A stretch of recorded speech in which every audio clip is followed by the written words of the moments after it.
Welcome back to The Explainer. Okay, picture this. You open the door to a modern university psychology lab. Inside, sitting right under the focused beam of a desk lamp, is a student, and she is staring intently at a totally chaotic, visually confusing problem scattered across her desk. We're talking random shapes, lines, fragmented pieces that just seem entirely unrelated. She's desperately trying to find a pattern, but right now, nothing is making sense.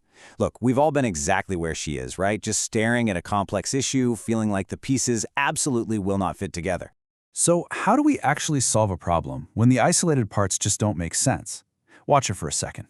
She's trying a bunch of different approaches, moving a piece here, shifting a line there, really trying to force these fragments into some kind of logical sequence. But it's just not working. You can practically feel the frustration radiating off of her. She sighs, crosses her arms, and literally drops her pencil in defeat. She's hit a total wall with these pieces. But then she suddenly freezes. Her eyes widen. She actually stops focusing on the individual broken fragments and instead takes in the entire desk at once. And then she says it. Wait, I see it! A massive smile breaks across her face. Let's just pause right here on this sudden moment of cognitive restructuring. The chaotic pieces on her desk haven't changed at all, but her perception of them just did. They've suddenly snapped into a clear, unified pattern. This amazing aha moment, the sudden flash of absolute clarity, is the exact idea behind a concept called insight learning. So let's break that down. Insight learning is a sudden understanding of the solution to a problem. And you get there by mentally reorganizing or restructuring the entire situation rather than just stumbling your way through gradual, repetitive trial and error. The solution doesn't drip in slowly, it just hits you, suddenly, as a complete, unified whole. And this brings us right to the beating heart of Gestalt psychology. The term Gestalt is actually German, and it means form, shape, or unified whole. This school of thought emerged in the early 20th century, spearheaded by pioneers like Max Wertheimer, Kurt Kafka, and Wolfgang Köhler. And honestly, it was a massive rebellion against behaviorism and structuralism. Those older schools, they wanted to break psychological events down into tiny, isolated elements, or just basic stimulus-response connections. But the Gestalt theorists argued the exact opposite. They basically said that breaking down the mind is like trying to understand a beautiful symphony by only looking at individual isolated notes. You're missing the music. The whole situation and how it's organized is what actually matters. The whole is fundamentally different from just the sum of its parts. Let's look at the laws of perceptual organization. You see, our student in the lab wasn't just randomly guessing, her brain was actively using specific perceptual laws to organize all that visual information. Let's run through them quickly. First, similarity. We naturally group things together that share traits like color or shape. Then there's proximity. Objects that are close to each other in space just feel like they belong together. Closure is super cool. It's our mind's ability to psychologically fill in the blank gaps of an incomplete figure so we see the whole shape. Continuity means we group elements that seem to flow in a certain direction.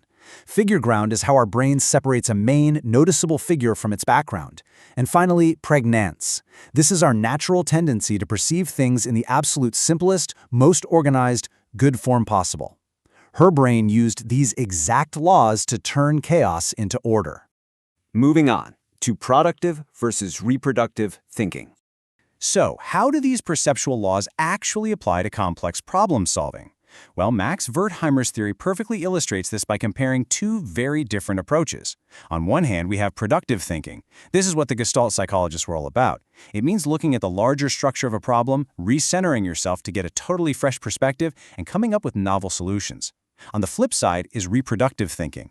This is your basic routine stuff, drills, conditioning, and what they called centering, which is getting stubbornly hyper-focused on restricted, isolated details.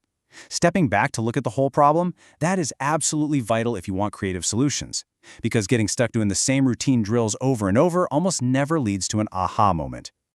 Next up, Köhler's chimpanzee experiments. Let's look at some incredible evidence of this in animals, courtesy of Wolfgang Köhler's famous experiment. Imagine a chimpanzee in an observation room. There's a delicious banana suspended high up, totally out of reach. At first, the chimp jumps, fails, tries again, fails. Now, if you strictly believe in trial and error, the chimp should just keep blindly trying random physical movements. But it doesn't. The chimpanzee stops, it looks around the room, it spots some scattered wooden boxes, and then it mentally reorganizes the environment. It stacks the boxes right onto the banana, climbs up, and grabs the prize. It completely abandoned its failed attempts, restructured the situation, and solved the problem in a sudden flash of insight. In another one of Köhler's experiments, we meet Sultan, a seriously intelligent chimpanzee.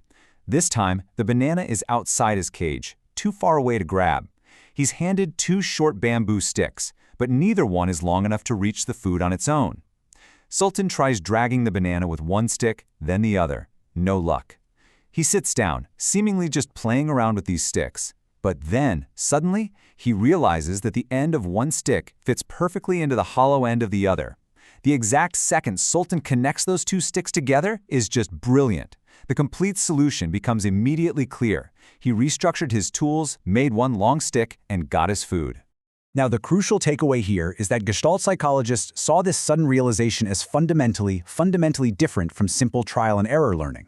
Trial and error, which the behaviorists loved, is a blind, gradual process of just building connections between stimuli and responses over time.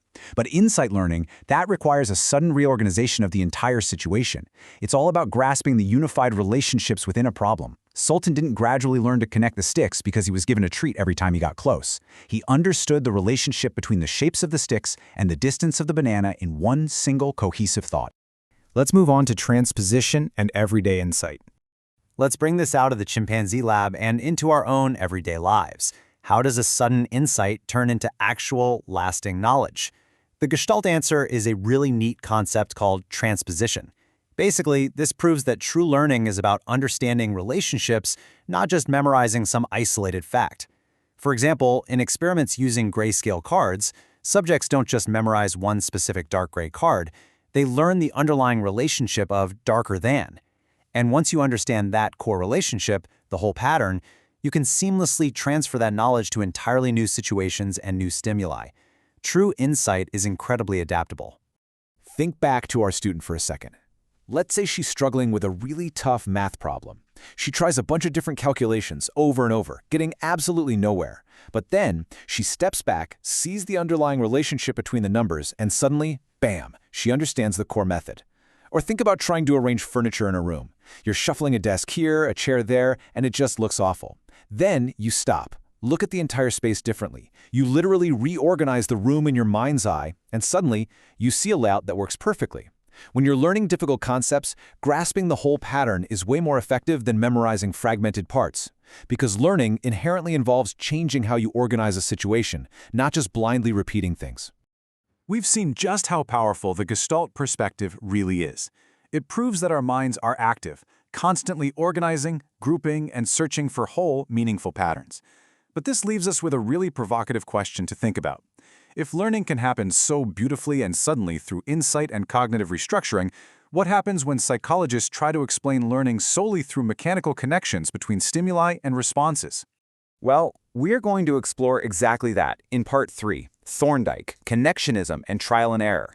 You definitely won't want to miss how the other half of psychology approaches the puzzle of human learning. See you then.